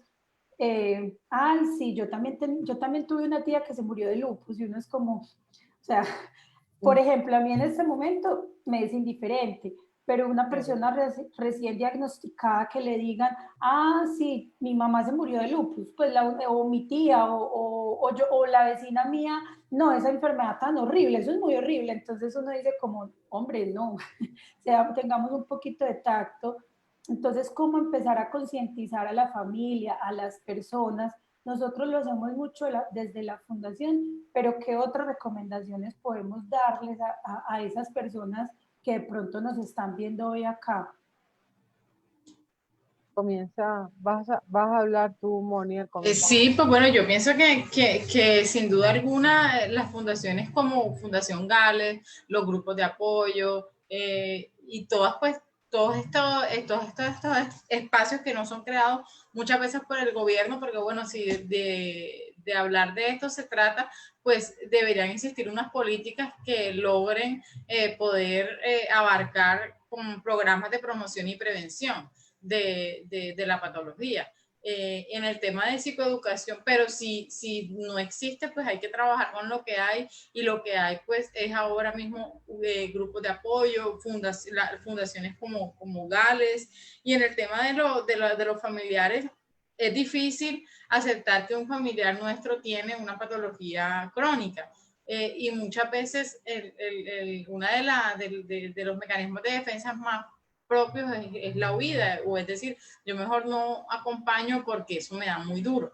Pero es importante nosotros conocer, no de fuentes incorrectas, sino de fuentes correctas y evidenciadas en la clínica, para poder conocer la patología y saber cómo nosotros podemos ayudar, y saber también que, tal como lo dice Angélica, tal cosa como pon de tu parte, no, pues sí, existe la voluntad que es vital en este proceso, pero que cada familiar pueda aportar desde el rol que esté desempeñando, pues porque es muy difícil de pronto hablar de manera generalizada, porque no es igual el que si mi esposa tiene lupus a que mi mamá tenga lupus, no es igual, dependiendo el vínculo que se tiene con la persona y la relación que está con la persona. Y algo que me gustaba mucho en estos días, a la semana pasada tuvimos un Zoom con mi hermana sobre fibromialgia y hablábamos de que no podemos pretender o echarle la culpa a veces a las enfermedades de procesos que ya vienen de antes, de situaciones familiares complejas,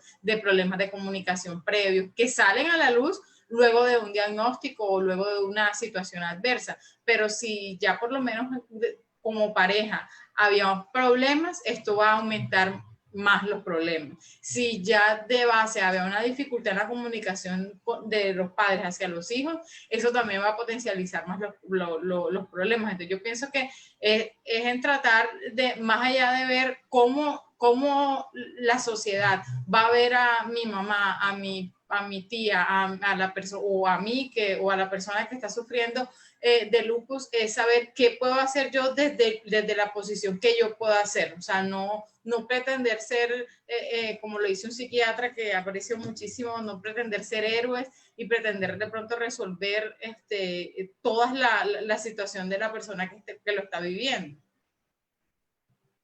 Yo propondría el tema de los grupos.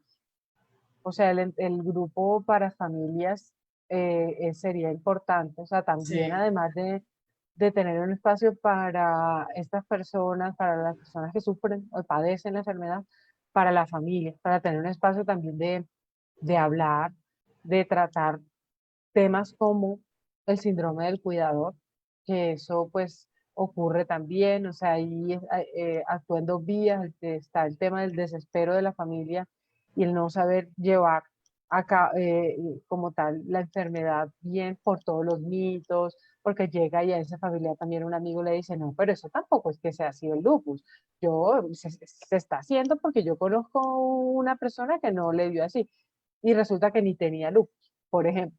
Entonces, en realidad, todas esas cosas pueden pasar. Yo, compartiendo pues la experiencia que tuvimos, por ejemplo, mi papá, que no tiene pues ni idea de enfermería, ni nada, pues él es un militar retirado, pero en realidad su amor como por mi mamá lo llevó a tratar de entender la enfermedad en un nivel que yo, pues, o sea, de verdad que es raro verlo.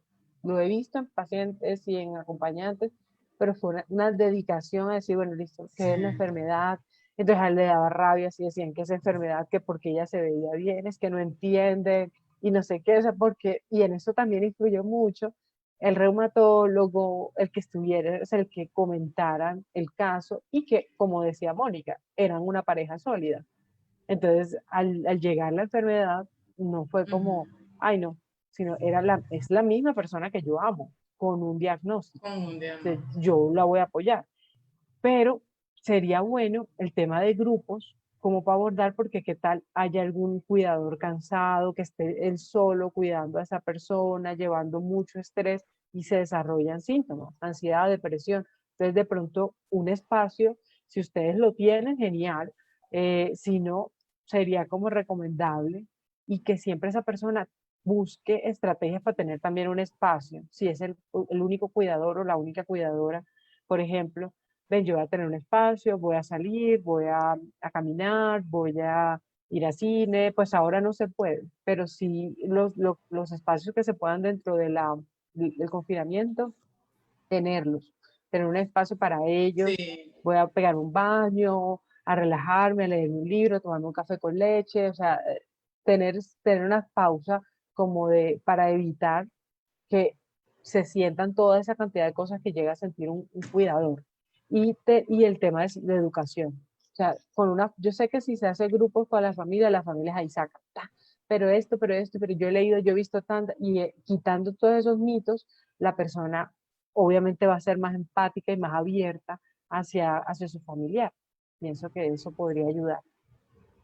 Sí, por Sí, eso. y también tener en cuenta que, bueno, ser empáticos, colocarnos en el lugar de la persona que está viviendo esto, pero también ser generadores de espacios diferentes, porque si de pronto, bueno, no tengo ánimo de levantarme, no tengo, pero bueno, ¿qué está pasando alrededor mío para que me dé ánimo levantarme? Entonces sí, como ser generadores de, personalmente, mi hermana y yo, y bueno, yo me quito el sombrero delante de mi hermana, siempre se lo he dicho, pero se lo digo públicamente porque ella estaba estudiando medicina cuando diagnosticaron a mi mamá, o sea, cuando le diagnosticaron la fibrosis pulmonar, y ella acompañaba a mi mamá en calidad de hija médico. Y entonces eran las preguntas, y conocía toda la enfermedad, y eso hacía las cosas un poco más difícil, porque cuando uno no conoce es como más el camino es más llevadero, pero yo pienso que como hijas nosotros jamás y nunca,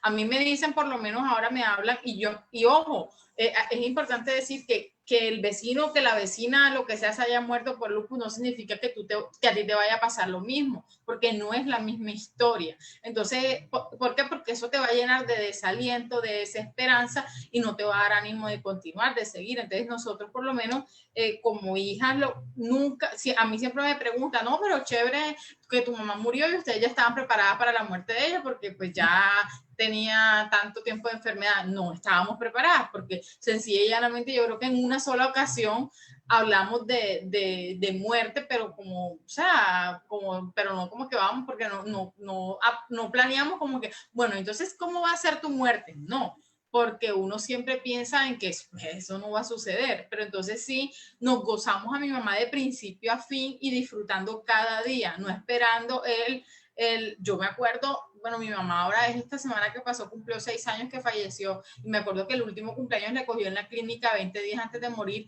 y yo les dije a mi hermana, no, deja que ella salga de la clínica, y cuando ella salga le celebramos el cumpleaños, y mi hermana me dijo, no, el cumpleaños se celebra aquí donde estamos, porque hay que disfrutar el aquí y el ahora. Gracias a Dios lo hicimos, pero yo pienso que desde el momento en el que tú estás, así estés en la cama, así no te puedas parar y tu cama esté llena de tus hijos, llena de tu mascota. Bueno, las mascotas ayudan muchísimo. Esa es otra propaganda que hago, porque ayudan en el tema, si no puedes tener perros porque de pronto para salir a pasear y todo eso, un gato. Allá por allá está la de mi hermana, ya la veo allá acostada. Pero las mascotas ayudan muchísimo, muchísimo, muchísimo. Eso también es otro tip. Voy a mostrar a la mía. Sí, eso, por eso nosotros siempre que hacemos los eventos, las actividades, siempre les decimos si pueden, ay, qué divino. Promociona las mascotas, ¿cierto, Chanel? Que las mascotas ayudan mucho y son terapéuticas. Yo la mía no la puedo mostrar porque la mía es un caballo, un pony, es muy grande. Sí, ¿qué raza es? No, es criolla.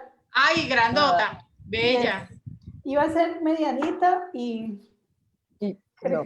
creció. Y te ha ayudado, me imagino. No, y eso es la adoración de esta casa, y la que nos cuida y nos contempla, es lo mejor que hay en esta casa, es todo, y siempre nos acompaña. Bueno, el acompañamiento asistido por mascotas, pese a que no está aprobado aquí en nuestro país, es muy recomendable, ayuda muchísimo, y en esta cuarentena, porque los animales se conectan con tus emociones, eso ayuda muchísimo. Pero yo pienso que sí, que si tú que nos estás escuchando, que nos estás viendo, tienes alternativas, tienes ideas, tienes propuestas, acércate a Fundación Gales, síguenos, coméntanos algún. ¡Ay, qué bella!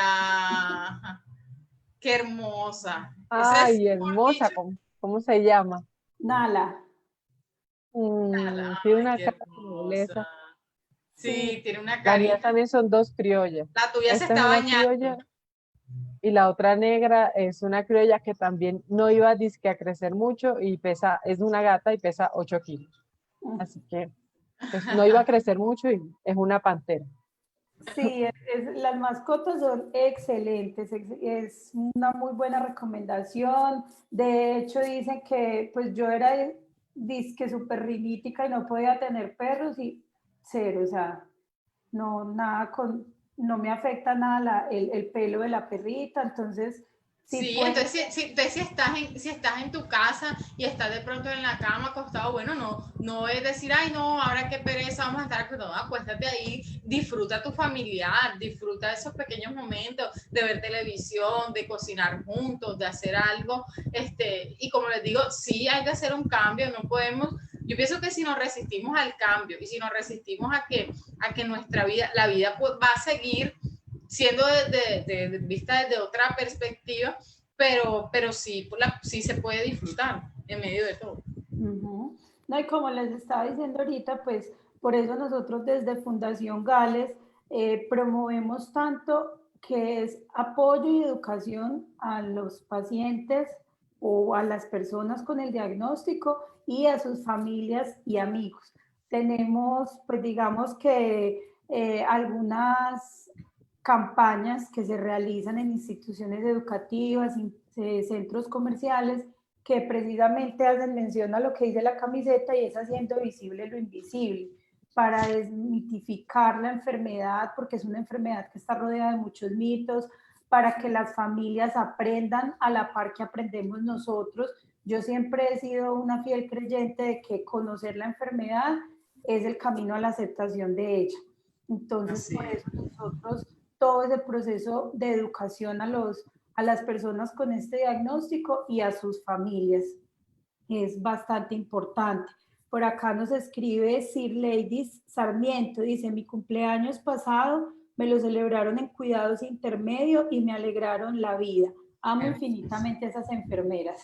Ay, hermoso y disfrutar, y yo pienso que nosotros podemos ser voz yo soy súper luchadora de todas estas enfermedades invisibles, pero que son visibles para quien las vive y apoyarnos mucho, pero también es un llamado, yo pienso que al personal médico, al personal de enfermería, a poder facilitar ciertas cosas, porque nosotros toda la vida estaremos agradecidos de las enfermeras que nos dejaron pasar, de las que nos permitieron meter un pudín, porque todo eso favorece, o sea, el tener espacios también de risa. Ahorita mismo ver programas que te den risa, ahorita hay muchas cosas en redes sociales, cosas que te diviertan y que te conecten o sea, el hecho de que te hayan diagnosticado con lupus no quiere decir que te hayan dicho que tú vas a dejar de ser, porque tu esencia sigue siendo la misma. Si te gusta colorear, colorea, si te gusta reír, si te gusta leer cuentos, si te gusta pintar, si te gusta escribir, lo que te guste hacer,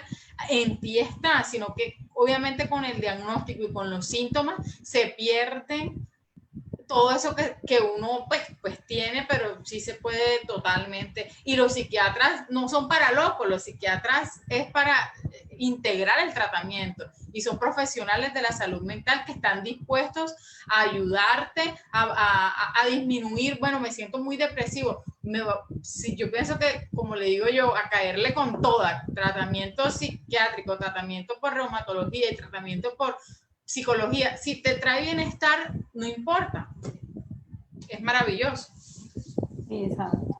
Bueno, yo quiero cerrar con una última pregunta y es precisamente hasta en la misma línea de lo que nos está diciendo Mónica del tema de tantos mitos que hay en torno a la psiquiatría, y es la dependencia de los tratamientos. La gente siempre es el temor, no, es que me voy a volver adicto, es que si me tomo esas pastillas para dormir nunca voy a poder dormir sin medicamento, es que si me tomo esas pastillas para la depresión, entonces voy a tener que necesitarlas toda la vida.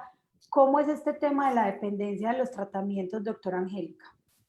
Pues en realidad es una de las preguntas y de los miedos más grandes de los pacientes cuando van a psiquiatría. Cuando los remiten, por ejemplo, y tienen enfermedades crónicas, es como, venga, a mí me remitió acá el internista o el reumatólogo o el que sea, pero yo no estoy loca o yo no estoy loco. Eso es lo primero, el motivo de consulta es decir, tranquila, yo no pienso que tú estés loca ni loco, no. Pero, y lo segundo es y yo no quiero que me manden drogas, porque son así, drogas. Yo trabajo con adictos, entonces el tema del término drogas, a mí casi como que no me gusta, pero pues lo acepto, porque pues es un tema cultural. Pero también trato de cambiarles el término, es decir, medicamentos, porque las drogas las asociamos nosotros internamente con algo adictivo. Entonces es como la droga, como la marihuana, como yo me voy a volver adicta. Entonces, realmente la mayoría de medicamentos de psiquiatría no producen dependencia, sobre todo los que se van a usar en la mayoría de pacientes, que son sobre todo trastornos depresivos y de ansiedad, como el grueso de lo que se va a manejar con esta enfermedad, no producen dependencia.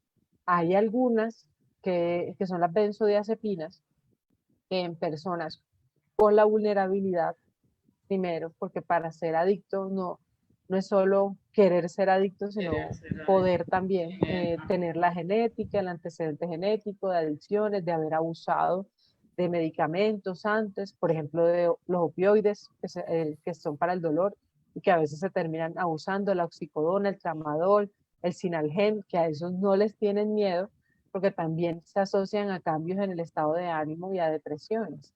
Entonces, son cosas que de pronto en psiquiatría el miedo está como más amplio, es como más temor hacia los medicamentos de nosotros.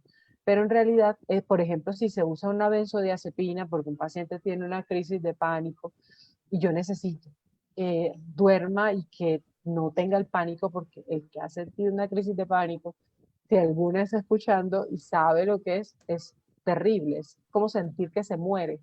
Es la taquicardia, sudoración, mareo, es la sensación de muerte inminente, así como de mucho estrés. Y quien ha tenido una crisis de pánico nunca va a querer volverla a tener, o sea, y no se la desea ni a su peor enemigo. Entonces, ahí se utilizan las benzodiazepinas, uno les manda por un tiempo prudente y se las desmonta si el paciente va bien.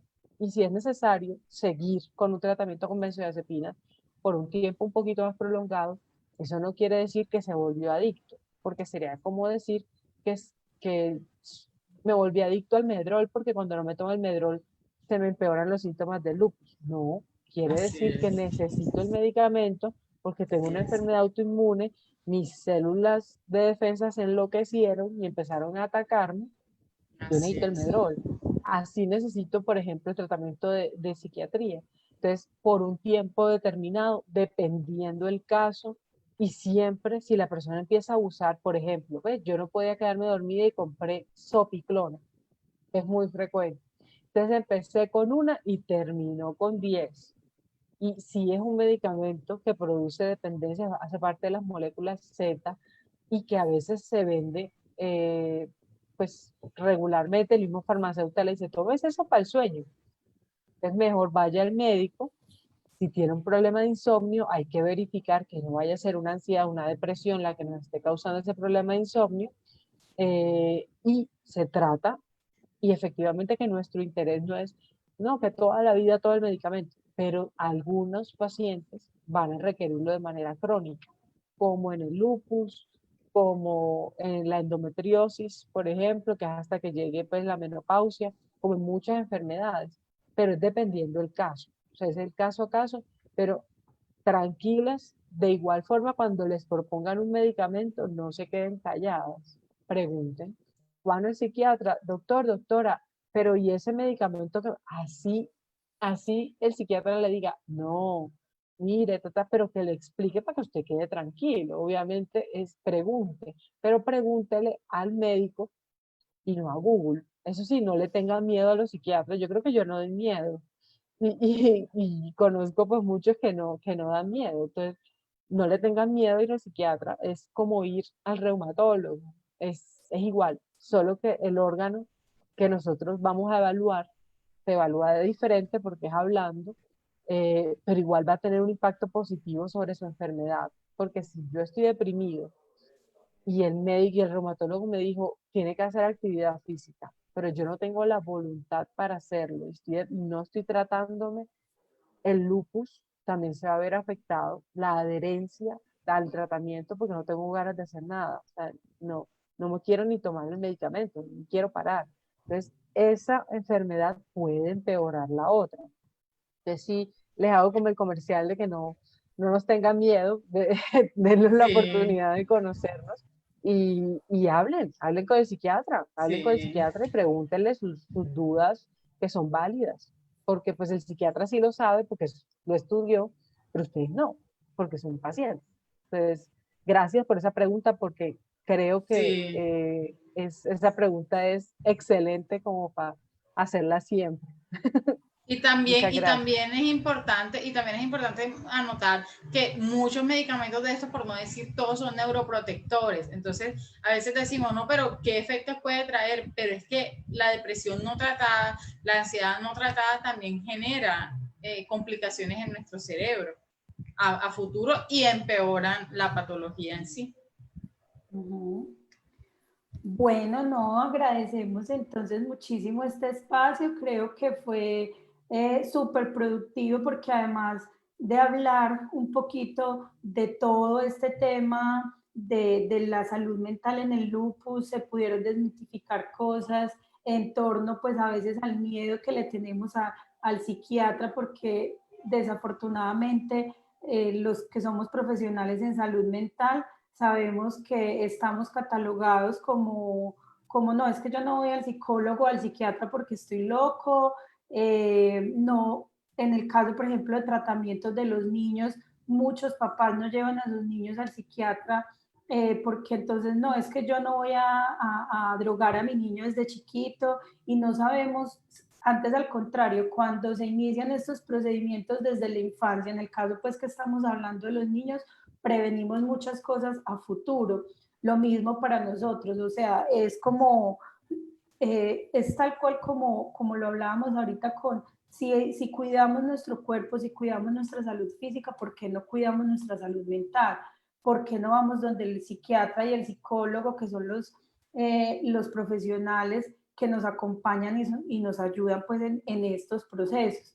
Y además, pues lo dije al principio y vuelvo y lo repito, compartir con personas y profesionales que entienden, que han vivido y han acompañado estos procesos de cerca, hace que se vuelva el espacio mucho más, o sea, que se vaya más allá de lo académico y que también haya pues como ese toque y esa parte bonita pues como de lo personal, de la historia que también hace parte de nosotras acá en el día de hoy. Agradecemos mucho a las personas que nos acompañaron, fueron muchas las que estuvieron, estuvimos, son las 11:45 y la teníamos dispuesta para 1 hora. Entonces, Sí. y hubo gente conectada todo el tiempo. Lo vamos a descargar para publicarlos en Instagram, en YouTube, porque sabemos que este tema de la salud mental hay que seguirle haciendo mucha fuerza, que es tan importante como cuidar nuestro cuerpo desde la salud física. Entonces, gracias a quienes nos acompañaron, gracias a la doctora Mónica y a la doctora Angélica por haber regalado este espacio y este conocimiento para nosotros. Entonces, bueno, hagamos ya un aporte final para cerrar también de parte de ustedes. Muchísimas gracias por estar atentas a este tiempo. Nos extendimos un poco, pero pues igual va a quedar ahí colgado para las que no pudieron terminar pues, de ver. Pues decirles que admiración total. Es una enfermedad que es fuerte. En mi concepto, pues son unas guerreras, unas luchadoras. Es un tema difícil, pero vuelvo a lo que les dije, lo del lobo. El lobo en manada es muchísimo más fuerte y es muchísimo más difícil meterse con un lobo que está en una manada y ustedes están en una manada, así que aprovechen eso. Les mando un abrazo virtual enorme y muchas gracias por invitarme. Espero que pues no sea la última vez. Bueno, yo también les mando un abrazo virtual enorme. Muchísimas gracias a ti por invitarnos. Fue un conversatorio bastante ameno al lado de mi hermana y al lado de ti y bueno, al lado de todas las personas que sé que vieron este en vivo y que seguirán viendo y pues bueno, a replicarlo y a que muchas personas se enteren de qué estamos haciendo. Pueden seguir a mi hermana en @tupsiquiatra y a mí en @psicóloga en casa y con todo el placer y gusto pues pueden ver que nos dedicamos también a desmitificar la salud mental y a trabajar porque la salud mental sea una herramienta y no sea vista como un obstáculo para el tratamiento de las patologías crónicas. Entonces, bueno, que tengan un feliz fin de semana. Bueno, muchísimas gracias. Como le digo a Angélica, que esta no vaya a ser la última vez. Por acá las puertas quedan abiertas siempre que podamos generar estos espacios. Muchísimas gracias. Y muchas gracias a todas las personas que nos acompañaron el día de hoy, estuvieron conectadas y hasta una próxima oportunidad que nos podamos ver. Un abrazo para todos y una feliz tarde.